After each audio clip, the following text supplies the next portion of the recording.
Most of us want to feel better. We don't actually want to see that we're misperceiving things.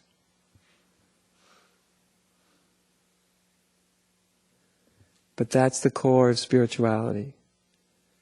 And then the only way to really wake up is to realize that the way you perceive yourself may not be true. And all the little garden variety ways that people suffer, their little anxieties, their depressions, their fears, their guilts, their shames, all of that. That there is simultaneously with a more relative way of working with that, which is there is a time and a place to do that. But there is a more core way of looking at any of those issues. What's the truth? How am I causing my own suffering through my own misperceptions? If suffering does arise through misperceiving, through perceiving things not as they actually are, then exactly how am I perceiving anything that's causing me pain or fear or anything? How am I misperceiving reality? It's very different, isn't it?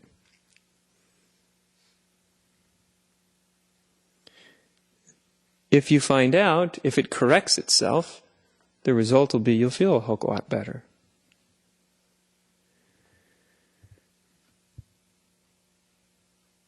But the motivation is, how am I misperceiving? Of course, in teachings of waking up, in teachings about spiritual awakening and enlightenment, we go to the primary misperception, which is a misperception of self. It's not the only misperception. There's a whole host of other misperceptions about the world, about others, about, well, just about anything you or I believe in our hot heads is a misperception. That's a shocker when you realize that one.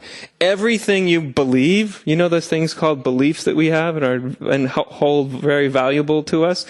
A belief tells you exactly one of the ways in which you're misperceiving. There's no beliefs in reality. Reality doesn't need a belief.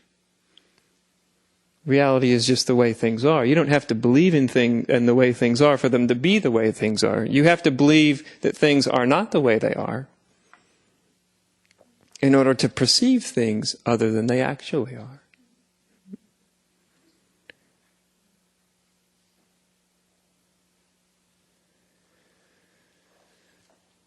So we are taught also that if we just change what we believe, that's the salvation for us.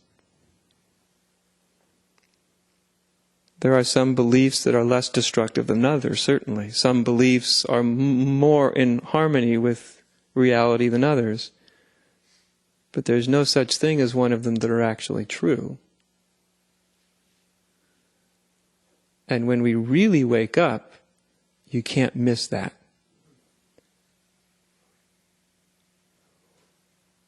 When awakening to reality really happens, you can't actually miss.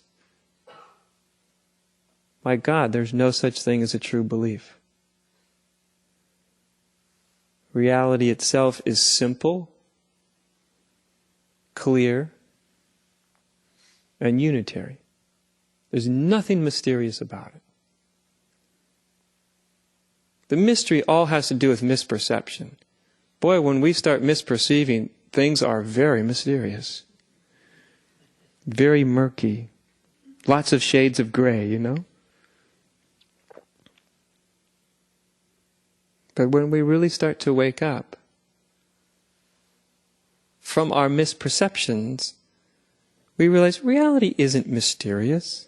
Life isn't a big mystery. It's not really an overly complex thing. Freedom isn't complex. Enlightenment isn't complex. It's actually the opposite. It is the most simple thing. It is the most simple perception, right?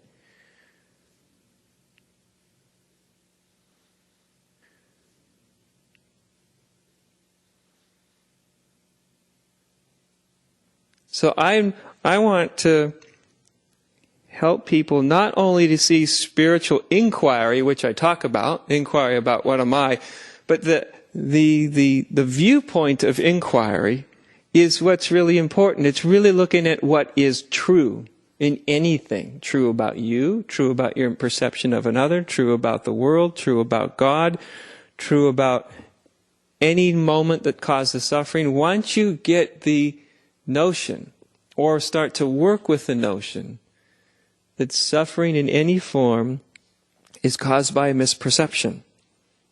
And a misperception is caused by a belief, an idea that's grabbed, that's believed, a conclusion. Once you get that very, very simple idea,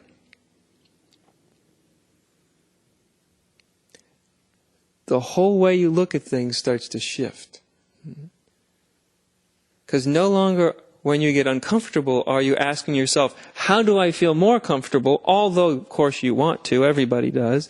But you're not necessarily asking yourself, how do I feel more comfortable? You're asking myself, how do I perceive more clearly? What's the truth here? Do you see how radical this actually is? Usually when we suffer, we want to change everything except the way we're perceiving. Right? you change, this change, if the world changes, if that change, And even if we change our perceiving, we want to perceive from one phony belief to another phony belief. But that's not the kind of change of perception I'm talking about. I'm talking about something very similar to what the Buddha was talking about when he said, the cause of suffering is ignorance. It's an innocent misunderstanding about the nature of reality. That's the cause. It has nothing to do with what is happening. It has nothing to do with what happened. And it has nothing to do with what might happen. It has to do with what we tell ourselves and told ourselves about what is happening, what did happen, or what may happen. It's about what we believe about the various events in our lives. And again, for most people, their primary belief is with their own existence. It's like they're born, and as soon as they get language, they form a belief about their birth. I am this little person, which becomes a big person.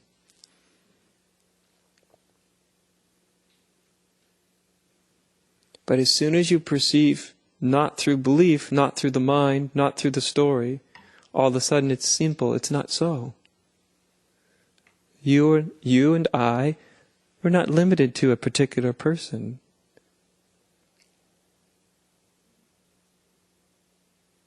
No individual thing defines who and what we are. We're not actually perceiving from a particular body. But what we are is much more like the consciousness of the totality. The consciousness of existence itself.